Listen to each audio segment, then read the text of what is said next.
आज हम एक ऐसे मुनि से आपको मिलवा रहे हैं जिन्होंने ध्यान, साधना, मेडिटेशन, योग, प्राणायाम आदि में 50 साल से ज़्यादा इनमें प्रयोग करते हुए कई अनुसंधान करे, कई इन्होंने रिसर्च करी। तो आज हम इनसे कुछ छोटे एक दो ऐसे प्रयोग जानेंगे कि आज जैसे हम देखते हैं कि लोगों को स्मरण शक्ति का बड़ा ह्रास होने लग गया। छोटी छोटी एज में, आगे तो 80 साल 90 साल के होते थे तब मेमोरी लॉस होती थी। आजकल 40-45 साल में लोग कहने लगे कि याद नहीं रहता, कोई भी चीज़ याद नहीं रहती, किसी का नाम याद नहीं रहता, यानी मेमोरी का ह्रास होने लग गया। तो आज हम मुनि श्री किशन लाल जी से ये जानेंगे कि मेमोरी लॉस से बचने के लिए, मेमोरी जो हमारी विस्मरण या कम हो रही है उसको स्ट्रॉन्ग रखने के लिए कोई ऐसे आप एक प्रयोग बताएं जो जन साधारण बड़ी आसानी से घर बैठे ही कर सके। बड़ा अच्छा सवाल सामयिक पूछा है आपने। स्मृति विकास के लिए हमें कुछ प्रयोगों को जानना होगा। सबसे पहली बात, स्मृति ह्रास होता क्यों है?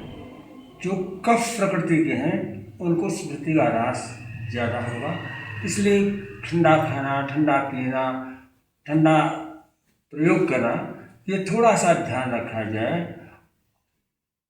उसके लिए सबसे महत्वपूर्ण चीज़ है, बहुत छोटा सा प्रयोग है, उस प्रयोग का नाम है महाप्राण ध्वनि। महाप्राण ध्वनि हमारी शक्ति को जागृत करती है, हमारे न्यूरॉन को एक्टिव करते हैं। उसे मैं करके बता रहा हूँ। आप ज्ञान मुद्रा में आराम से सुखपूर्वक बैठ सकते हो। उस ज्ञान मुद्रा का प्रयोग करें। श्वास को पूरा भीतर भरे भंवरे की तरह गुंजन करने वाली एक महाप्राण ध्वनि मैं बता रहा हूँ। श्वास को पूरा भरिए।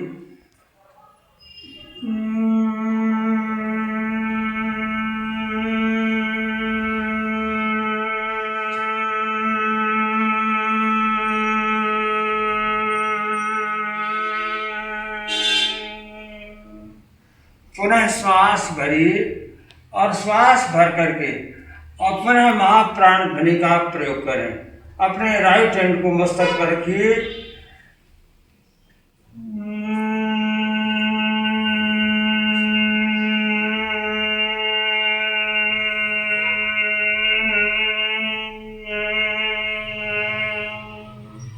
पुनः श्वास भरिए। ध्वनि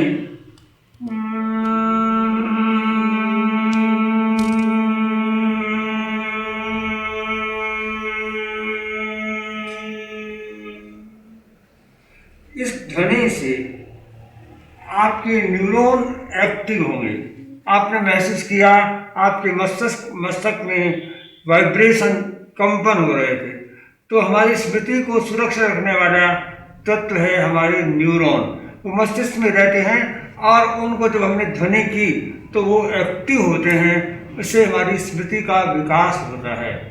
स्मरण शक्ति के विकास के लिए सबसे महत्वपूर्ण तत्व है कि आपका पॉजिटिव थिंकिंग होना बहुत जरूरी है। हम बार बार कहते हैं मुझे याद नहीं रहता, मुझे याद नहीं रहता, यह अच्छा नहीं है। अगर याद नहीं रहे, मैं किसी से कहूँ एक चंद थप्पड़ आपके मुंह पर मारे, क्या आप भूल जाएंगे? जिंदगी भर नहीं भूलते हैं। ऐसे ही हम बार बार नेगेटिव थॉट्स न दें, पॉजिटिव दें। मुझे याद रहता है, थोड़ा कम रहता है, मुझे याद रहता है, मुझे याद रहता है। और आप इस पर ध्यान देंगे तो आपकी स्मृति का विकास हो सकेगा। महाप्राण ध्वनि केवल स्मृति विकास के लिए नहीं है। महाप्राण ध्वनि के प्रयोग से आपकी स्मृति का विकास तो होता ही है, साथ साथ में आपके क्रोध का भी संतुलन होने लगता है। क्रोध है वो हमारी स्मृति को ह्रास करता है।